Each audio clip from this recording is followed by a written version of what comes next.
Hi gang, this is Wednesday calling. Now, because I'm coming late to the party, I'm going to be answering some questions that I found on the internet.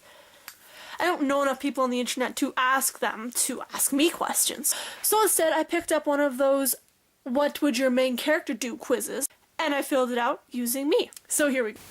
Number 1. What if your MC had a computer? What would he/she do? Probably make a video blog. Number 2. What if a random girl boy hugged him/her and proclaimed that he/she was their true love? Get creeped out and shoved them off and then run away. Number 3. What if he/she found out that he/she was made up and not really real? Well, I remember John saying this once. Aren't we all made up to some degree? I mean, the perception that I have of myself is not the perception that other people have of me. And the image that I have of me, basically, the quintessential image of me, is dependent on everybody else's views of me. It's the same argument as if there's a fish in the ocean that nobody's ever heard about, does it even exist? Others call this the does God exist argument thing. I do know that I exist though, because I only know one point of view, and that point of view is mine. So if somebody came up to me and told me that I was made up, I would not believe them. Number 14. What do they fear?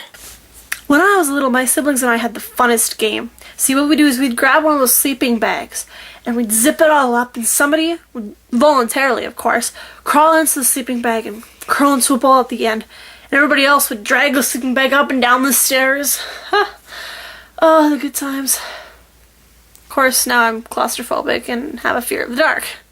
Number 19. Wait. What? You jumped! That's what the quiz says. It doesn't work like that! Well, yeah. But it doesn't make sense! Look, you think gravity doesn't make any sense. Okay? Would you just let me read the questions?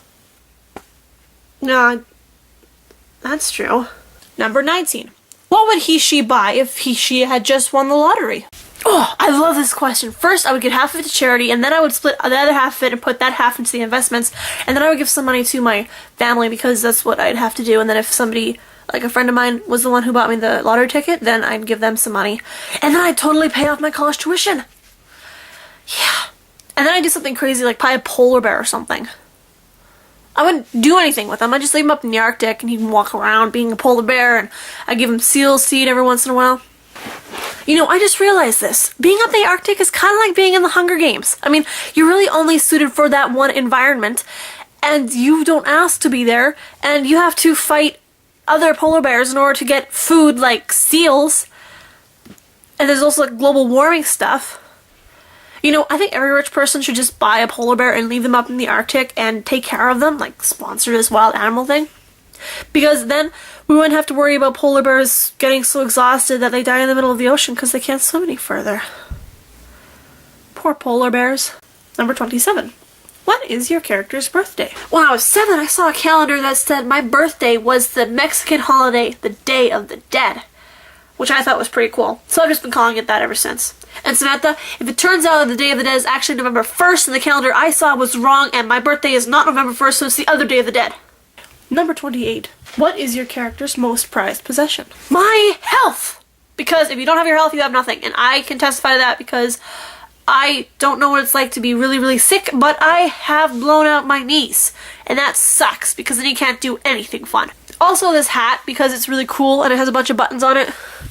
And it started up at least 7 different conversations since I got it, or at least got all the buttons, which would be last year.